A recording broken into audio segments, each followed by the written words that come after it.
Hello, welcome to Celestially Minded Saints. My name is Nikki. I want to start by talking a little bit about a question. What are we actually celebrating when we celebrate Halloween? I'll be honest, I didn't really know until I started researching it a handful of years ago, so let's talk about it. The holiday has evolved quite a bit from its origins and has become secularized and commercialized, but it's believed that what we celebrate today is a cross between the ancient Celtic festival of Samhain and the Roman Catholic holiday All Saints' Day or All Hallows' Day, with the evening prior being All Hallows' Eve. In fact, the name Halloween comes from hallow or holy evening.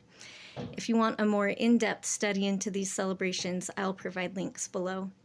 But in countries throughout the world today, people still celebrate variations of this religious holiday, including All Souls' Day or Day of the Dead, when the deceased are remembered, celebrated, and or prayed for.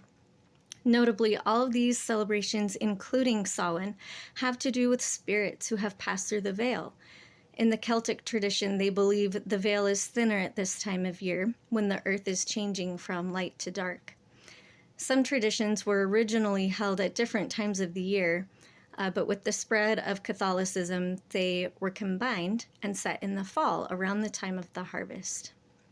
So when I started learning about the origins of Halloween, I was surprised to note that our connections with our dead was once a foundational part of the tradition, seeing as how our celebrations today have nothing to do with our ancestors.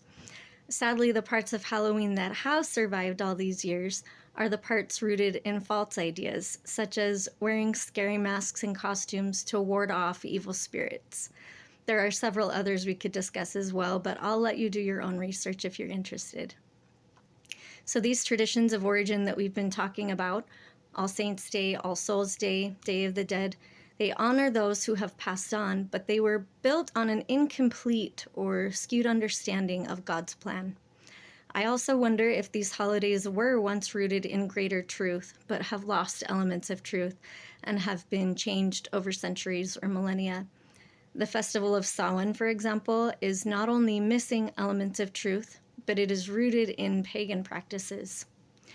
Interestingly, it was at this same time of year when people throughout the world are thinking of their deceased loved ones that President Joseph F. Smith received a revelation on the redemption of the dead and saw a vision of the spirit world, and that is found in Doctrine and Covenants 138. He had this vision on October 3rd, 1918, and it was accepted by the First Presidency and Council of the 12 on October 31st of that same year. Because of continuing revelation, we know what in reality happens to our deceased ancestors and our relationships with them. And we have a more complete understanding of the spirit world and God's plan than we otherwise would. We have a knowledge of missionary work in the spirit world, and that our deceased ancestors have hope for redemption. All of this led me to ponder and reconsider the way we were celebrating during this time of year, and whether my family ought to continue keeping a tradition we didn't actually believe in, especially with how commercialized and dark Halloween generally has become, and especially with the knowledge of restored truth that we have. So after prayerful contemplation and a family discussion, we decided to celebrate the beautiful knowledge of redemption and eternal families that has been restored and revealed by God. And that is how Day of the Redemption of the Dead was born. Before I share more about that, let me just say that there is not one right way to honor the Lord and the knowledge He has revealed within our traditions and celebrations. This is simply one idea that my family has enjoyed. Maybe you will be inspired to do something different that's tailored to your own family. Our celebrations are simple but fun and also help us feel the Spirit. We usually go to a temple or a church near the temple and have a discussion and play some games on the lawn, and then we end the evening with dinner and remembering some of our ancestors. Like I said, it's simple but fun. For our discussion, we start out by mentioning Day of the Dead, or Dia de los Muertos, and refer to the movie Coco. You could also watch this movie as part of the celebration. Also note that there are other countries and cultures that celebrate Day of the Dead as well, and it goes by different names in different countries. In our discussion, we point out different parts of the Day of the Dead tradition, and then we compare that to the things that we know about our deceased ancestors from a restored gospel of Jesus Christ perspective. So first, there's remembering our ancestors. In the tradition of Day of the Dead, observers remember and honor their deceased ancestors, and they believe that their spirits can visit the living during the Day of the Dead. We also believe that we need to remember our ancestors, that the hearts of the children must be turned to our fathers, because they cannot be saved in God's kingdom without our help if they never received saving ordinances in this life. In the Catholic tradition of All Souls' Day, they pray for the dead who they believe are in purgatory, with the hope that they may still be saved. But in the restored gospel of Jesus Christ, we believe there is more we can do than prayer alone. We believe that for salvation in God's kingdom, through faith in Jesus Christ and with a repentant heart, all must be baptized and receive other ordinances in the mortal body. But many of our ancestors didn't even know about the gospel of Jesus Christ when they were alive on earth. So we research and find information about them, our ancestors, records proving when they were born and when they died, for example, also known as family history or genealogy records. And then we go to the temple and receive ordinances like baptism and marriage sealings as proxies for them. Meanwhile, our ancestors are taught the gospel in the spirit world, and they get to choose if they want to accept the gospel and the work we have done for them. But if we don't do the work, then their spiritual progress is halted, even if they have accepted the gospel. They're in a spiritual prison of sorts until their ordinance work is done on earth. We talk about how Jesus visited the spirit world when he died, and he organized missionaries to preach the gospel to those in spirit prison. We know that Jesus Christ paid the price of salvation for all of God's children, no matter when they lived, so that they may be saved in God's kingdom if they so desire.